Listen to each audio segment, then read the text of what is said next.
Полицискиот час, како една од мерките против COVID-19, за 50% го намали криминалот во Полошкото подрачје. Ретки се случаите со нарушување на јавниот ред и мир, кражби, разбојништво. Сообраќајни несреќи имано со мала материјална штета. Забележително намалување исто така на дневно, неделно и месечно ниво евидентираме и кај кривичните дела, неовластено производство и пуштање во промет на наркотични дроги, психотропни супстанции и прекурсори, како и кривичното дело недозволено изработување, држење и тргување со оружје и распрскувачки материјали.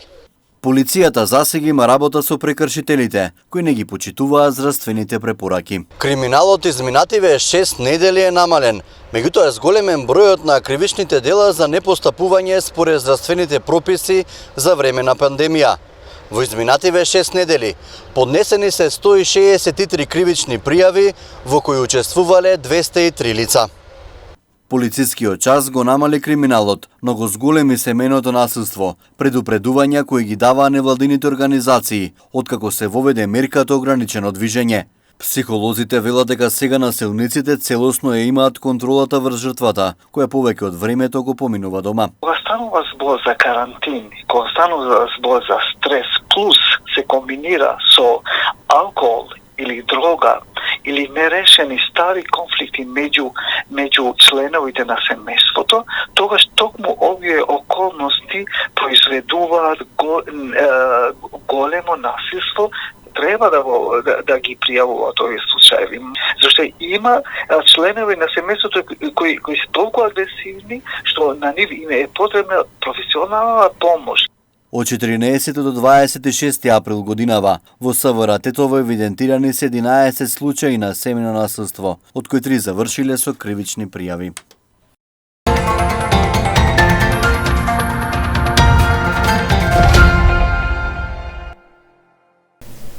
Вчерашниот првомајски празник донесе зголемен број на прекршувања на полицискиот час на Полошкото подрачје.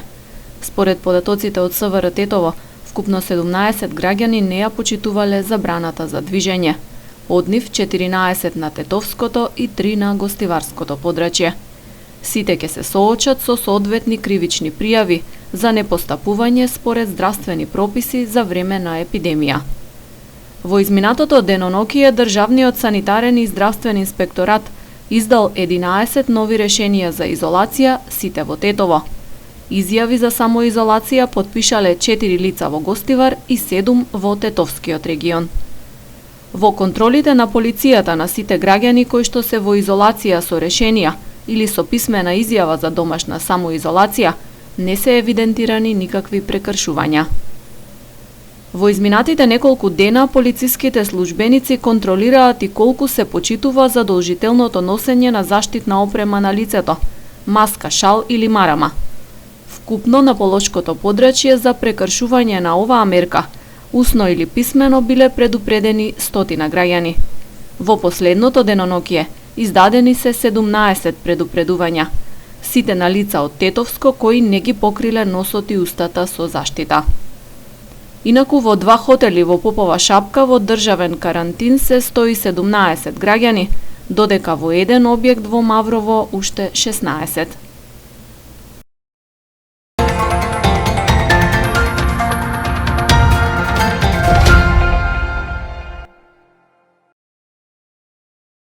Од Управата за јавни приходи со соопштение за работодавачите, оттаму информираат тие да поднесат барање за финансиска поддршка за исплата на плати кој е достапно на веб страницата на Управата за јавни приходи Е-даноци. Врз основа на уредбата со законска сила за финансиска поддршка на работодавачите погодени од здравствено-економската криза предизвикана од вирусот COVID-19 заради исплата на платите за месеците април и мај 2020 година за остварување на правото, работодавачот поднесува барање за финансиска поддршка за исплата на плати за април и мај 2020 за секој месец поединечно до Управата за јавни приходи. Поднесувањето на барањето се врши преку системот Е-даноци, а комплетноста на барањето го потврдува Управата за јавни приходи во рок од 3 дена од денот на доставувањето на барањето.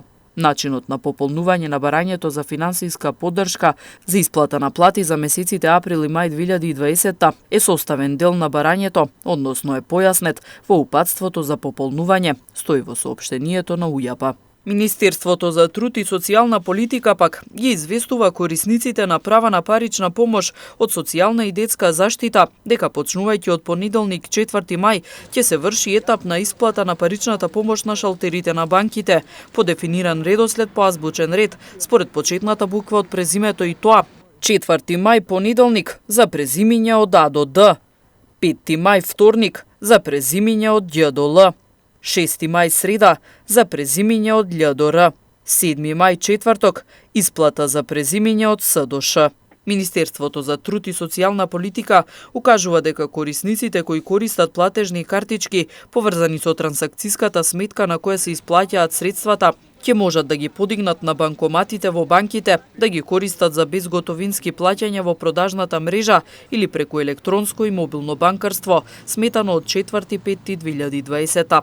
Етапната исплата на паричните права од социјална и детска заштита е направена со цел да се избегне метежот пред банките и да се овозможи поголема заштита на корисниците на овие права во услови на опасност од вирусот COVID-19.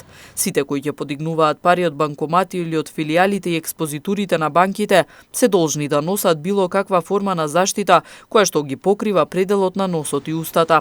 Исто така, при чекање ред пред и внатре во банките треба да се запази минимум потребно растојание од најмалку 2 метра, стои во соопштението на Министерството за труд и социјална политика.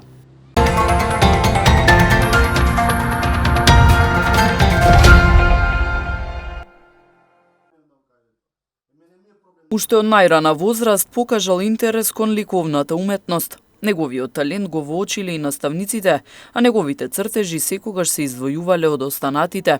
Славчо Максимовски одлучил дека ликовната уметност ќе биде негова определба, но и начин на живот. Вели дека за него е воодушевувачки фактот што преку ликовната уметност од бело платно можете да создадете прекрасно дело. Многу влијае околината во која што живеете. Дали имате во вашата околина некој што се занимава со некоја вид на уметност, мислам дека тоа доста влијае. Во мојот случај немаше некој што се занимава со уметност, така да подоцна во некој, да кажам, денови од основното училиште, гледајќи ги, уметниците кои што сликаат, не знам, низ Охрид или негде на море, ми изгледаше тоа многу примамливо, многу интересно, барање од нешто, од ништо да направите нешто, од една бела хартија или платно да направите нешто што ќе живее понатаму, мислам дека тоа е една интересна игра. Секоја генерација има своја револуција, вели Славчо. Тој одреден период своето знаење го пренесува и на младите. Не можете вие да им го скршите сонот. Ако е сонот или целта толку силна, не можете на никој тоа да му го земете. Значи јас цело време им го зборувам тоа, мора да бидете истрајни и да го сакате вистински тоа што сакате да бидете понатаму. Мора да имате бескрајна љубов према тоа, за да тоа вреди и за да тоа има смисла. Славчо на крајот ни објасни колку е значајна уметноста за развој на секоја индивидуа. Многу е важно за секоја индивидуа, не мора да биде уметник, да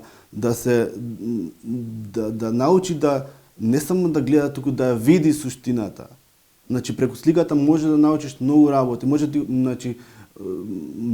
би нескромно ќе звучи, но ќе ти ја смени перцепцијата за нештата во животот, ќе ти го промени животот, ќе почнеш да размислуваш со било каква форма на уметност.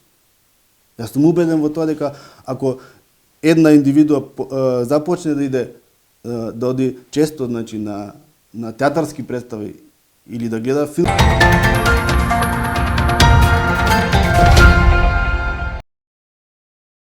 Одбојкарските првенства на Македонија, слично како и во останатите спортови, се во комплетен прекин и се уште е неизвестно нивното продолжување. Актуелната состојба и плановите за евентуално продолжување на првенството во македонската одбојка ја пренесува председателот на Одбојкарската федерација на Македонија Петар Јовановски. Ние секогаш ќе действуваме и сакаме да ги завршиме и надпреварите и првенството да го завршиме на терен. Апсолутно ќе ги почитуваме одлуките и препораките од владата, меѓутоа ќе бидеме стрпливи до, мислам дека датумот беше 17 мај, кога истекува вторите мерки од владата, така да ќе ги почекаме нив, бидејќи по нашите регулативи и протоколи првенството може да се пролонгира до 31 јули, така да ќе сакаме да го завршиме сепак првенството и мислиме дека оваа лудорија ќе помине и дека ќе успееме во време од јуни и јули да ги радуваме со еден спортски надпревари македонските граѓани. Меѓутоа, како ќе реагираат клубовите на тоа, бидејќи знаеме дека водечките 3 екипи имаат и странци во своите редови? Што доколку екипите нема да можат да сметаат на странските одбојкари? Па видете, ја би им препорачал уште од сега. Сигурно ќе биде тешко да ги вратат странците. Меѓутоа, нека се, како беше она поговорка, надевајте се во своите уздајци од своје клјуце. Така да, нека се подготвуваат, битно е да играме. Мислам дека сепак има издвоено и во машката и во женската конкуренција по 2-3 клуба кои се меѓу првите и така се и сега рангирани, така да мислам дека и со квалитетот, иако не се странците таму, со капацитетот на играчи кои што го поседуваат од домашните играчи, мислам дека тој редослед би се задржал. Меѓутоа сепак им дадеме можност доколку условите од ковидот што ни го наметнува ни дозволат и препораките од владата на Република Македонија да го завршиме првенството и кој ќе победи, ќе видиме и ќе се огледаме. Целиот разговор со председателот на Одбојкарската федерација на Македонија Петар Јовановски ќе можете да го гледате во спортскиот преглед во понеделник веднаш после регионалните вести.